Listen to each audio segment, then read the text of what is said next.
Today, we get to talk about one of the messiest situations, or at least a situation that's turning more messy by the day, and that's the Philadelphia 76ers. Because after finally getting over the Boston Celtics in the first round, Philly turned around and got absolutely embarrassed by the New York Knicks, swept at home in a series where the 76ers didn't just lose, they got exposed. Now questions are coming from every direction. Daryl Morey, is he safe? Is Nick Nurse safe? And is Joel Embiid still going to be the guy to build this franchise around? Or if after years of trust in the process, could Joel Embiid finally be moved? We're going to break down the sweep, the locker room tension, and Embiid's cryptic comments and posts, and the offseason options ahead for the Philadelphia 76ers. All that and more right after this. Welcome to the number one place for your daily basketball news and analysis, NBA Central. What's going on, basketball fans? Welcome to another episode of NBA Central, your number one spot for everything basketball related. I'm the host there, Haize, but more importantly, you guys can follow the channel at NBA Central Pod on every social media platform we happen to be on. With that said, let's go and get into this content for today, y'all. So, the question that many people are asking with the 76ers, has the process finally been broken? And I think that's a great way to start off this conversation, because after getting past the Boston Celtics, which not many people had the Philadelphia 76ers doing, and shout out to them for being able to do that, they got completely manhandled by the New York Knicks. And it's just a reminder of how much separation it is between teams when it comes down to it, right? Like, I think when you look at this overall, and what you have to talk about in regards to this is that first, did the Knicks sweep prove that the 76ers' entire team building model has failed up until this point? Now, I've said this about the 76ers for a long time. They have to build their roster in a way to where even when Joel Embiid is not healthy, they are good enough to truly compete and win a few playoff series, right? I think that's the thing when you have to get down to it. So two sides of this conversation is, one, you can take the yes angle to it, that this team has been stuck in the same cycle for years. The huge expectations, Embiid's injuries, playoff disappointment, no conference finals appearance, right? And at some point, the excuses just eventually run out for a team, and you have to build it differently. Now, I do think the 76ers have already started doing that. Having Tyrese Maxey, having VJ Edgecombe there, it has given them a much better platform. Now, that's all in the backcourt, right? They started doing some things in the front court as well to kind of set themselves up. And I think even this year, when Joel Embiid didn't play, not to say that they had elite front court play, but they had enough from the front court. Between the Dembana, Andre Drummond as well, guys filling in those roles, they were able to get something out of it. I do also think that Paul George had a much better season than I was giving him credit for coming in and doing. And, he averaged 17 points per game last year. He did only play in 37 games, right? And therein lies some of the problem with that, is that Paul George and Joel Embiid, for what they're making, they're just not available enough. They're not available enough. And so, even with how good the 76ers were this season, and you got to give them credit, at the start of this season, the 76ers were there. They won 45 games this year, right? So it's not like the 76ers, were one of those teams that were below 500 and snuck into the playoffs or whatever else. Like, this was a above 500 team, and they competed pretty well for a lot of that also. So you can't just take it completely away that the 76ers roster isn't in a terrible spot. Now, there are some questions on this roster, but when it comes down to it, you're paying $111 million to Paul George and Joel Embiid combined.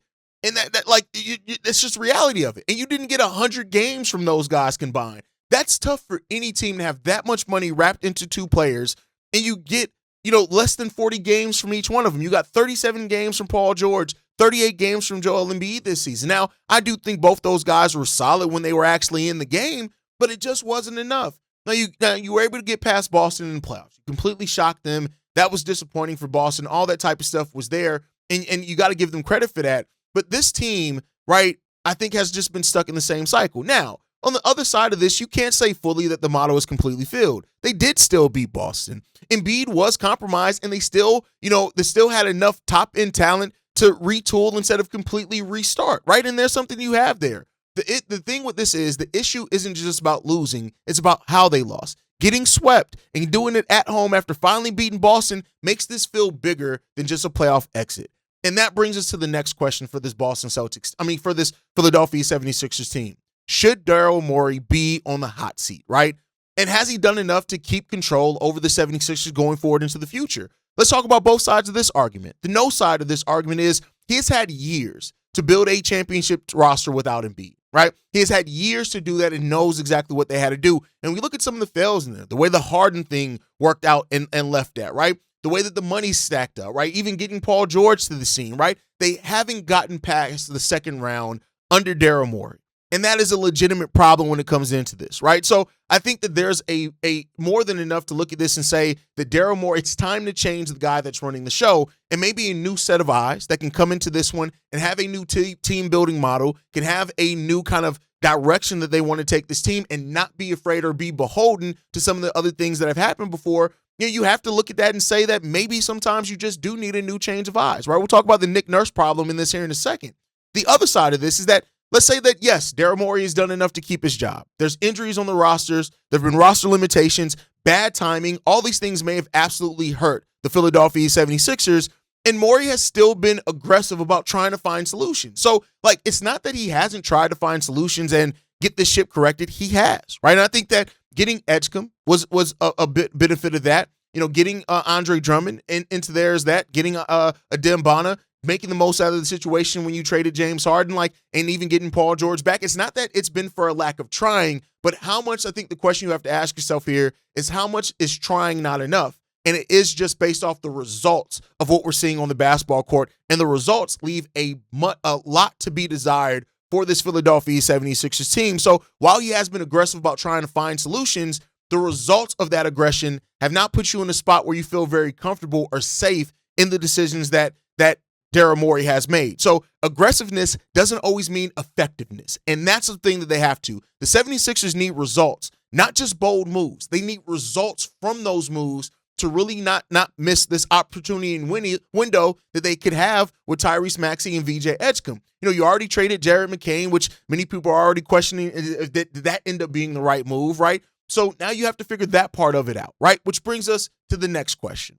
The Nick Nurse problem in all of this, right? Should Nick Nurse take the fall after the sweep, right? Let's talk about both sides of this argument as well. The yes side of this argument. The 76ers looked unprepared. The locker room questions were very loud, and now you're starting to hear players talk about that as well. And the Knicks took control of that series from start to finish in every which way, and Nick Nurse did not have any adjustments that he made to that at all, right? And when you know, it's easy to look at the roster, like often when you have a disappointment, you either look at the roster or you look at the coach. Sometimes it gets to the front office, which in this case, we're talking about all these things, right? But, you know, I don't think Nick Nurse has done enough to where you could say that he should absolutely be safe, right? And so I do think, like, if Nick Nurse ends up being the fall guy for this and Morey and Daryl Morey stays and they don't make wholesale changes to their roster, it wouldn't be completely unwarranted to do so. Let's talk about the other side of this, the no side of it. Nick Nurse did help them shock Boston in the first round. And as much as we're going to talk about, I feel like if you're going to talk about the bad side of something, you also have to talk about the good side, right? You can't ignore one side just to focus on the other, right? And so they're still there, even with the injuries and the chaos and all of that, right? I do think that Nick Nurse deserves more than one broken postseason. There's a conversation to be made that he deserves more than one broken postseason to truly be evaluated, right? I think the overall of this is Nick Nurse may not be the biggest problem with this roster, but if the locker room control questions are real, and they'll know internally more than I will know on this podcast, if they are real, it does deserve a conversation on if you should move on from this coach. There are a lot of really good head coaching candidates out there, and you've already missed out on Taylor Jenkins. Mike Malone went to college. You have guys out there like Sean Sweeney, Johnny Bryant, Sam Cassell, who's a long-term assistant, Chris Quinn, who's a long-term assistant, Micah Norrie, who's a long-term assistant, who's cut his teeth for years under some elite coaches, right? You have those guys that are out there, and you may even see some more guys open up, right? And the thing that you do is that you don't want to miss your window for your next great head coach if you can't, but also you don't want to fire a coach if it is just a bad rap, and it is more so things that you can correct with your roster. And that's what the Philadelphia 76ers are going to have to ask in this situation, is that do they think a change of head coach could get markedly better results than if you hold on to Nick Nurse? And if your answer in that is yes, then you have your answer on what you should do in that case, in my personal opinion, right? Then the next question in regards to this, the Joel Embiid question. Now, this is probably one of the most important questions that you can have in all of this, right? Should the 76ers move on or think about trading Joel Embiid? Is it time to move on from Joel? Let's talk about the yes side of this. The injury history is there. The contract is a thing. The repeated playoff failures, and at some point, right, as much as we talked about if Joel Embiid ever gets a fully healthy playoff series, and maybe you just have to realize it's not coming. Joel Embiid has not played over 60 games since 2022-23 seasons. That's 3 straight seasons of him playing less than 40 games.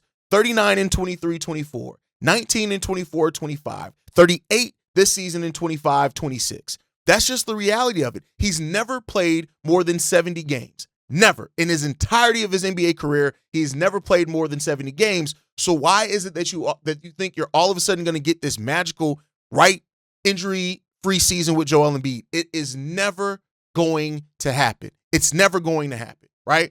And so because of that, do you think about doing that? Should you at least explore the trade market for Joel Embiid? I think that there's enough of those things stacking up to where you may have to ask yourself, yes, it is time to at least explore. It doesn't mean that you have to go in saying, let's trade Joel Embiid by any means necessary, but you're at least exploring and seeing what you can get out there. I know there are going to be people who say, nobody's going to trade for Joel Embiid with that contract. And here's the thing. There's always going to be at least one team to 2 teams, especially teams that are star thirsty, that'll be willing to say, listen, I feel like we can work with Joel Embiid. I feel like we can wait on that. Like, there's always going to be one. Now, what are you going to get offered for that? That's a story for another day. But I do think that there is enough to be said that you may have to explore that move there. Let's talk about the no side of that, though. Embiid's trade value is not going to match his actual talent level. And so even though he's not on the court a lot, when he's on the court, I just think that with his injury in the contract, there is just probably no way that you're getting a deal that is worth the talent level of what Joel Embiid, a former MVP, has to this, right? So the reality of it is that the 76ers may not be choosing to keep Joel Embiid as much as they may be forced to keep him because the market may not give them fair value for what the player that Joel Embiid is.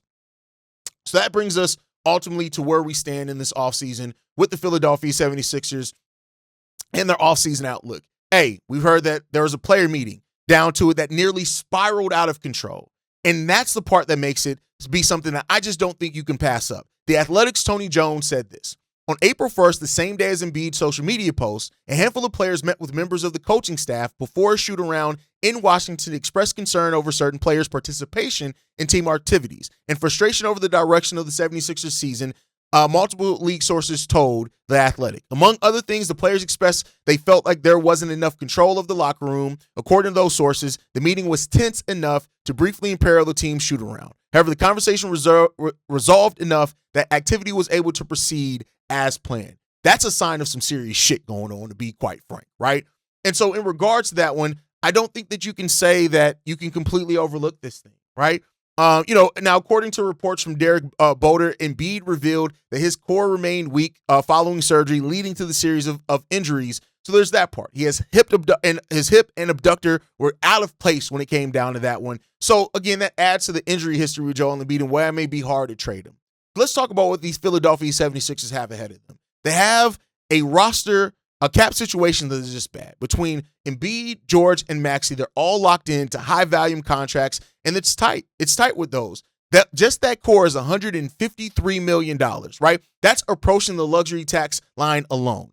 The 76ers are projected to be slightly below the second tax apron, which means that they will have their mid-level exception to add some type of talent to, but let's not act like you're usually going to get a completely altering talent with the mid-level exception. You have some offseason decisions to make. What do you do with Kelly Oubre Jr., who's an unrestricted free agent, and he does provide wing depth there, and you have to ask those questions. And Quentin Grimes as well, another young player, right, that you have to make some decisions on. So that's the thing that comes down to that one. The offseason priorities for the 76ers are wing depth and playmaking. They need some of that. They need to strengthen their bench as well if they really want to make a playoff run.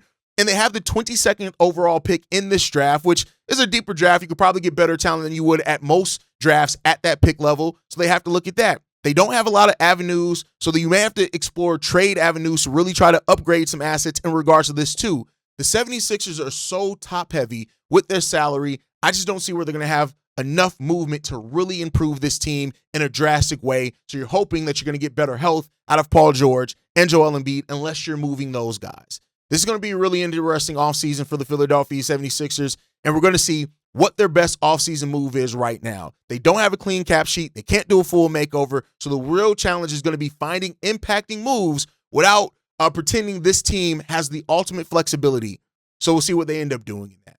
But that's going to do it for today's episode of NBA Central, man. The 76ers are staring at one of the biggest off seasons in the league, and this is the scary part. There may not be an easy answer or answer at all for him. You can fire the coach. You can question the front office. You can debate about trading Embiid. You can talk about Maxey, Paul George, VJ Edgecombe, the draft pick, the luxury tax, all those type of things. But at the end of the day, Philly has to figure out whether its core still actually has a championship ceiling or whether they're just running the same movie back year after year. Drop your thoughts down in the comment section. Make sure you guys like the video, subscribe to the channel as well. Hit that notification bell so you never miss an episode or an upload. Make sure you guys follow us at NBA Central Pod. You send us any feedback, questions, comments, concerns, NBA Central Show at gmail.com. And then lastly, if you want to leave a text message and our voicemail with the mailbag, the number to do so, 773-270-2799. We're the number one spot for everything basketball related. I'll catch you guys the next time I feel like making a video.